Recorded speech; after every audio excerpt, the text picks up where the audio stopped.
l'État. Et ça, c'est bien grave parce qu'avec la constitution du pays, il n'y a pas une discrimination par rapport à nos conditions physiques, nos âges, nos sexes, etc. Donc, quand nous considérons ce qui comment traiter des enfants handicapés dans nos pays, nous considérons qu'il y a une discrimination tant qu'il y a une ONG qui a la responsabilité pour aider les enfants handicapés. Et une ONG, ils commencent un travail formidable, mais arrivé à un moment, il représente quand même un coût et il n'est pas possible qu'il laisse sa responsabilité là, l'eau, ONG, tout ça. Donc l'État, prend ses responsabilités.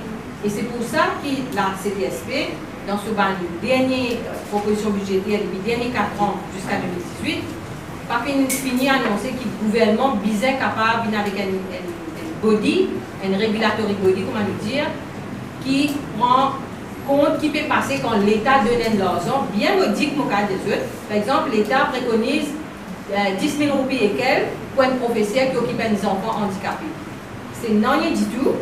Quand on rend compte, si on passe un temps dans une école handicapée, on gagne la somme de travail qu'il fait pour ça, mais c'est terrible.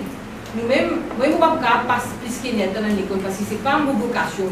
Vous avez une vocation, vous avez de l'amour, vous avez de la patience, vous avez de la compassion pour carrer ces enfants handicapés. Donc l'État a reconnaître ça. Et dans le premier temps, quand les pays donnent l'argent, ils connaissent que ça l'argent en